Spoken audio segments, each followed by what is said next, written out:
आज हम लोग बात करेंगे कैल्शियम के बारे में कि कैल्शियम होता क्या है और समझेंगे इसके सोर्सेज, इसके फंक्शन, इसके डिफिशियंसी और इसके जो है रिक्वायरमेंट के बारे में। तो चलिए बिना देर की वह समझते हैं कि कैल्शियम है क्या।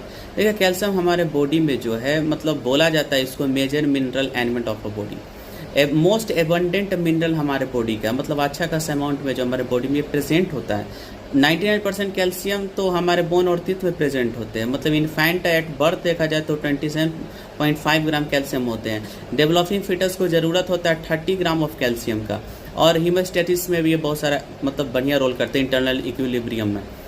मतलब ये पीटीएच, विटामिन डी, कैल्शिटोनिन, इन सारे का बढ़िया से मेंटेनेंस का काम करता है।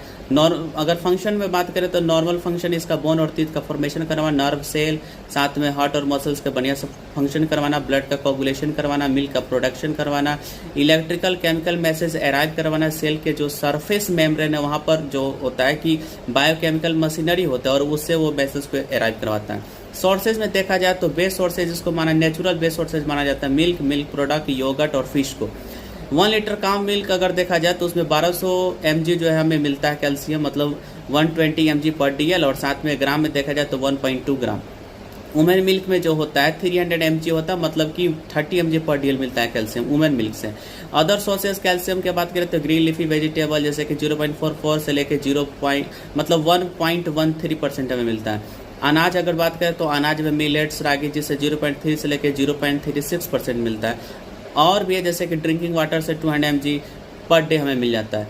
सीताफल जो होता है मतलब containing good amount of calcium इसको बोला जाता है। बढ़िया अमाउंट में सीताफल में जो है कैल्शियम होता है, इसका इंटेक लेना चाहिए 20 से 30%। तो हमें डाइट से कैल्शियम आंत जो है उसको एब्जॉर्ब कर लेता है।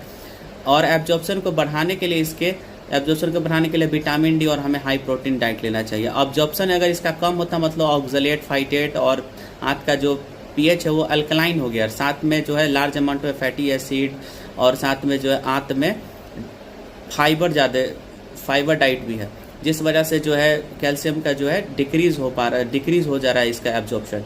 आगे समय इसका डिफिशियंसी हम लोग एब्जॉर्ब नहीं कर पाते क्योंकि पीटीएच बढ़िया से रिलीज हो रहा है एडिक्वेट अमाउंट में पैराथोइड ग्लैंड के साथ में, और साथ में विटामिन डी का भी आप इंटेक करो, जिस वजह से आप ऑब्जॉर्व नहीं करोगे। लेकिन इसका एबनॉर्मल सिक्रेशन होगा पीटीएच का, तो आपको हाइपोकैल्शियमिया जिस वजह से टेटनी होगा, और टेटनी होने से हाथ पैर मसल वगैरह में ज्वाइंट में क्रैम्प्स हो गए, पेन होगा, मसल ट्विचिंग हो गए, कन्वल्जन आएगा, ये सारा चीज़ टेटनी का मतलब शार्प फ्लैक्शन वाला ये सिंड्रोम दिखाता है हमें।